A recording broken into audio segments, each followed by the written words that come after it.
If you're working a full-time job, watching every dollar and still wondering why your bank account never grows, you are not failing. You have been lied to, systematically, repeatedly. And the people profiting from those lies are counting on you never figuring that out. In the next 12 minutes, you're going to learn 10 financial lies that most people carry their entire lives. Lies taught by schools, banks, parents, and financial media. Lies that quietly drain your wealth, kill your investment potential, and keep you financially stuck while other people compound their way to freedom.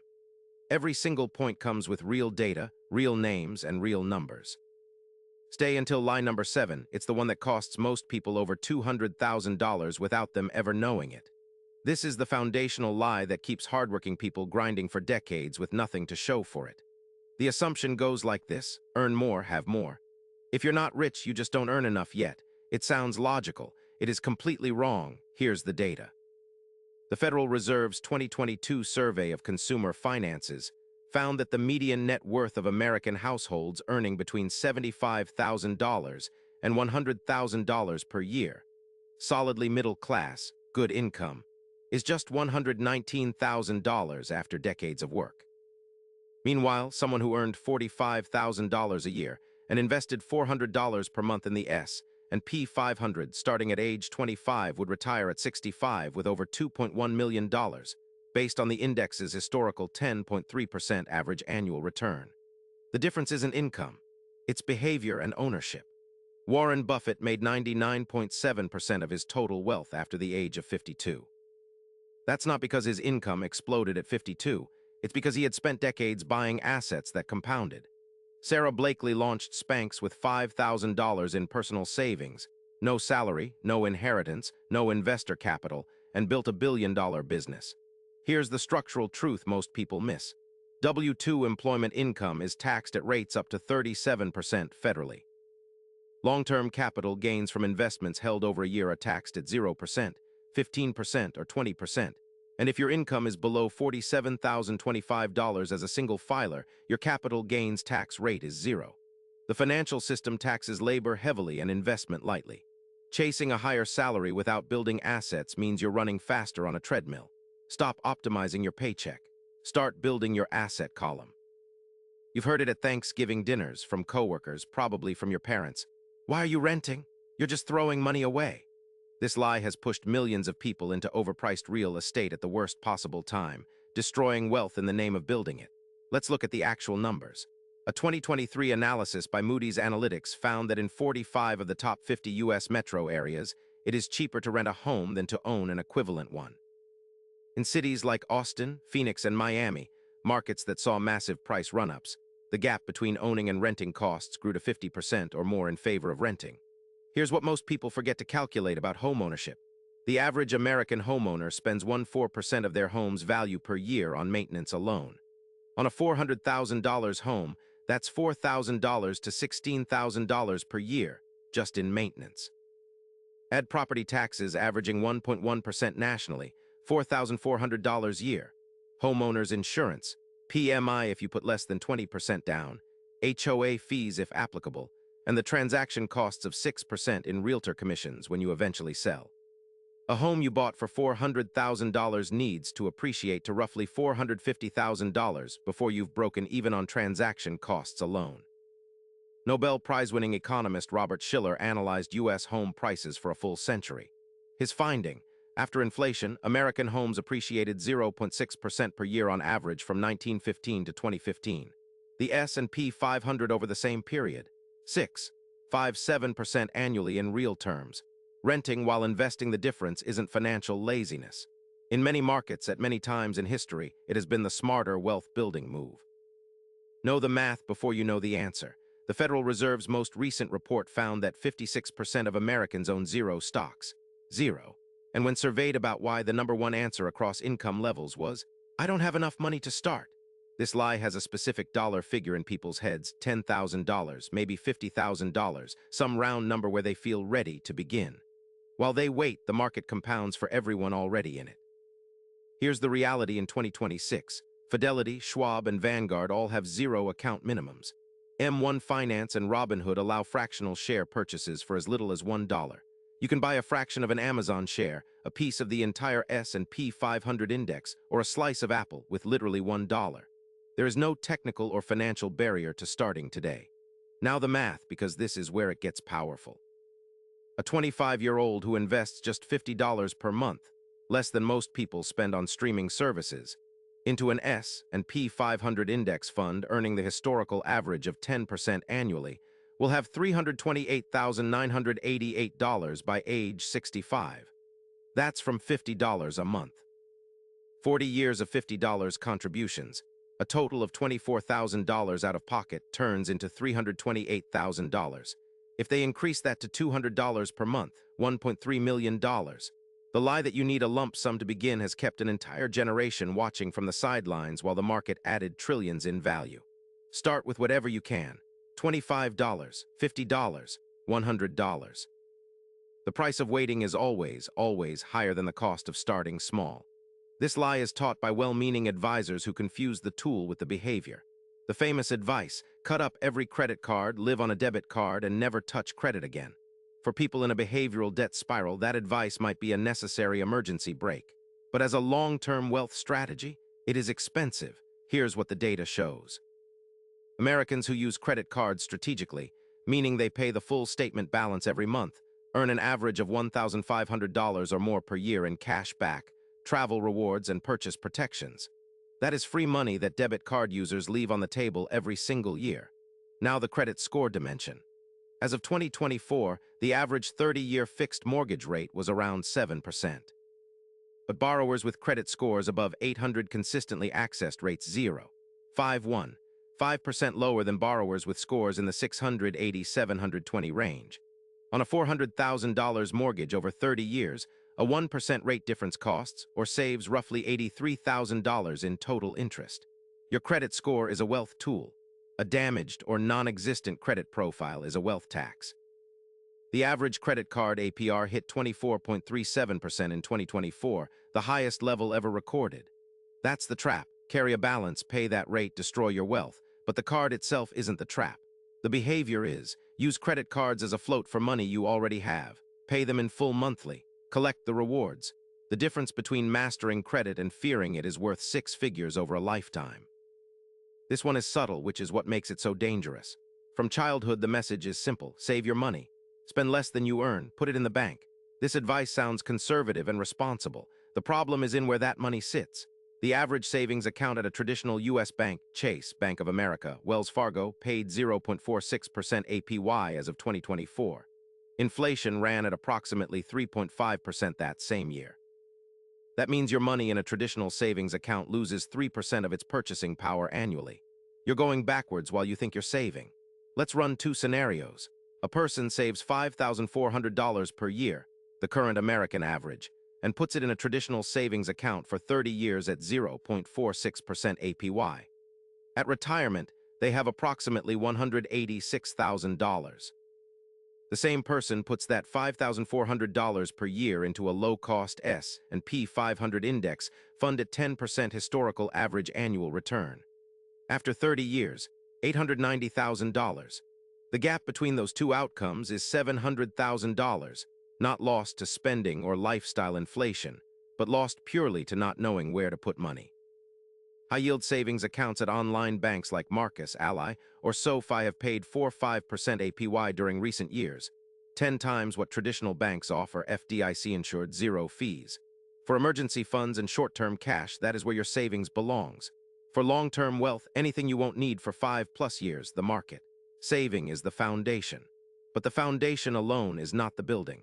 Every dollar of debt is not created equal. Treating them identically is one of the most expensive financial mistakes you can make. The binary belief, debt is bad, avoid all of it, sounds prudent. In practice, it locks people out of the most powerful wealth-building mechanisms available to them. Here's a simple framework that changes everything. Good debt generates income or appreciates in value at a rate higher than its interest cost. Bad debt funds consumption of depreciating assets. That's the entire distinction. Consider a rental property purchased with a 7% mortgage that generates rental income yielding a 12% cash-on-cash return. The spread, 12% return on a 7% cost, is wealth creation using borrowed money. Real estate investors call this positive leverage. Robert Kiyosaki built his entire investment philosophy and brand around exactly this concept, using OPM, other people's money, to acquire cash-flowing assets. Jeff Bezos used debt to fund Amazon's early warehouse and logistics infrastructure when the company had almost no revenue. He borrowed to build an asset that would eventually be worth over $1 trillion. Small business loans, investment property mortgages, and student loans for high-return careers. These are all debt with potential positive ROI. Bad debt. A 24.37% APR credit card balance for a vacation. Good debt. A 6.5% business loan that generates 20% in new revenue. The math is the moral, not the debt itself. People who avoid all debt out of fear often also avoid all leverage, and leverage, used correctly, is how wealth scales beyond what income alone can build. This is the lie that costs most families the most money, and it's the hardest to challenge because homeownership is tied to identity, security, and the American dream. Robert Shiller, Nobel Prize-winning Yale economist, published data analyzing U.S. home prices across a full century. His conclusion: adjusted for inflation, American home prices rose an average of 0.6% per year from 1915 to 2015. That is not a typo. 100 years of data. 0.6% real annual return. Meanwhile, the S&P 500 delivered an inflation-adjusted average of 6.57% per year over the same period. Now let's apply that to a specific example. A home bought for $300,000 in 2000 that doubles to $600,000 by 2025 sounds like a great investment.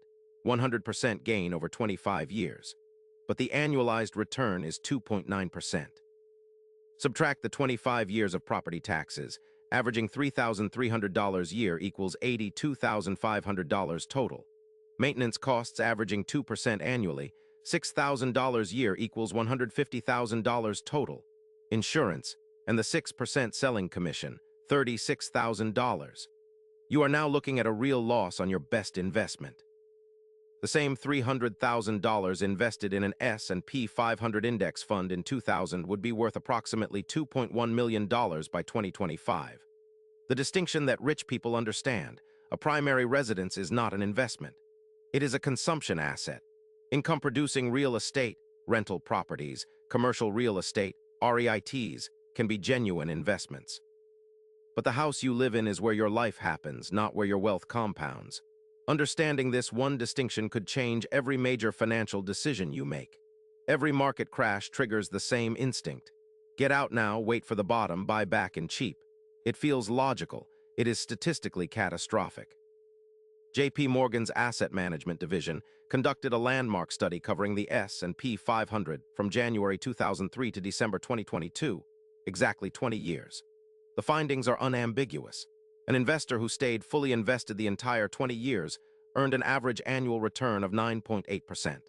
An investor who missed just the 10 best single trading days over that 20-year period earned 5.6%. Miss the 20 best days, 2%. Miss the 40 best days, you're at negative 2.4%. You turned 2 decades of market participation into a net loss by trying to be smart. Here's what makes this devastating. The best trading days in the market almost always occur immediately after the worst days, during panics, crashes, and maximum fear. The exact moment when every instinct screams sell. The market is setting up its best single-day recoveries. The investors who sold during March 2020's COVID crash missed one of the fastest and most dramatic market recoveries in history. The S&P 500 gained 74% from its March 2020 low to December 2020, in under 9 months. The SPIVA scorecard, which tracks active fund managers against index benchmarks, consistently finds that more than 90% of actively managed funds underperform their benchmark index over 15-year periods. These are professionals with Bloomberg terminals, research teams, and decades of experience. If they cannot time the market, the conclusion is definitive. Time in the market always beats timing the market. This lie is the most psychologically damaging on the list because it kills action before it starts. It looks at the gap between where someone is and where they want to be, calculates that the distance is too great, and concludes that the journey isn't worth starting. Here is what the compound interest curve actually looks like. The first decade is almost invisible. Invest $500 a month at age 25, and after 10 years you have about $100,000. The market added roughly $38,000 in gains to your $60,000 in contributions. Underwhelming. After 20 years, $380,000. After 30 years, $1.13 million. The curve starts flat and ends vertical. Most people quit during the flat part. Chris Hogan's 2018 research at Ramsey Solutions, which surveyed 10,000 American millionaires, produced data that directly dismantles this lie. 79% received zero inheritance. 80% came from middle-class or lower-middle-class family backgrounds. Only 3% ever received an inheritance of $1 million or more. The overwhelming majority built seven-figure wealth on ordinary incomes through consistent investing, avoided lifestyle inflation, and most critically, started early. The arithmetic of starting age is brutal.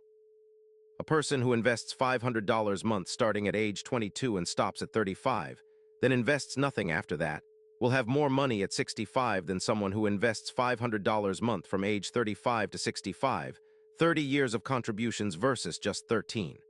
That 13-year head start, left to compound, outweighs 30 years of catching up. You do not need more money, you need more time. And time is the one resource that depletes whether you use it or not. This is the lie with the biggest financial beneficiary.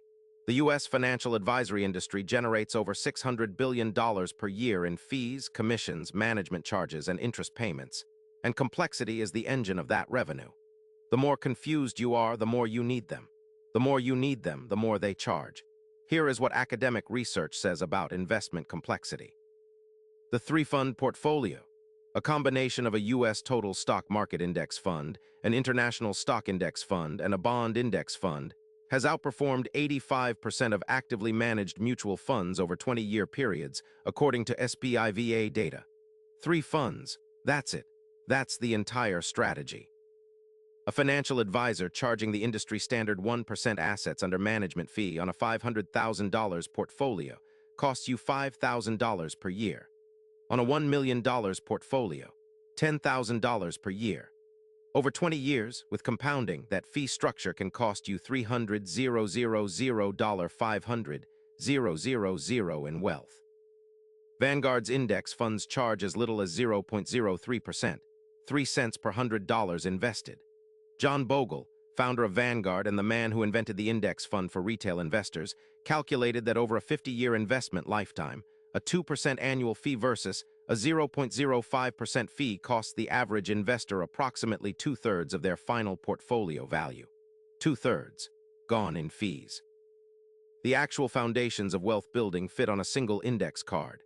Build a 3-6-month emergency fund in a high-yield savings account, eliminate all high-interest debt, maximize contributions to tax-advantaged accounts like 401(k) and Roth IRA, invest the rest in low-cost index funds, and never stop. That is not complex. It is not being taught to you because the people who benefit from your confusion have every financial incentive to keep it that way. If even one of those lies hit close to home, if you felt recognized or realized something shifted, that means this channel is doing its job. Subscribe to Wealth Logic right now. Every single week, this channel publishes the financial truths that banks, employers, and financial institutions have every reason not to tell you. Hit the notification bell. This is the kind of information that changes trajectories, and the next video could be the one that changes yours.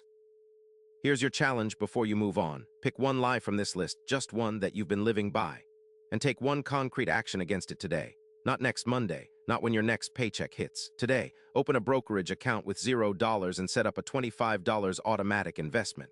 Move your emergency fund to a high-yield savings account that actually pays you. Run the real numbers on your home. Calculate the true cost of the debt you're carrying. Whatever lie resonated most, that's your starting point. Compound interest does not wait for readiness. It starts the moment you start. The best time to begin was 10 years ago. The second best time is the next 5 minutes. SEOTAGS. Personal finance, wealth building, investing tips, passive income, financial freedom, money lies, financial myths, financial independence, early retirement, money mistakes, how to build wealth, financial education, index funds, compound interest, financial literacy description. Are money myths quietly keeping you broke? In this video, Wealth Logic exposes 10 financial lies most people believe their entire lives. Lies about renting versus buying, debt, credit cards, saving, and the stock market, backed by hard data and real examples. Learn why your home may not be your best investment, Robert Shiller's 100-year data. Why timing the market destroys returns, JP Morgan's 20-year study. and why 79% of millionaires built wealth without inheritance. Whether you're working toward financial independence, early retirement, or simply tired of living paycheck to paycheck, this video delivers the investing tips and personal finance truths the financial industry profits from hiding. Subscribe for weekly wealth-building strategies. Stop believing the lies. Start compounding the truth. Personal finance, wealth-building, financial freedom, investing tips, passive income.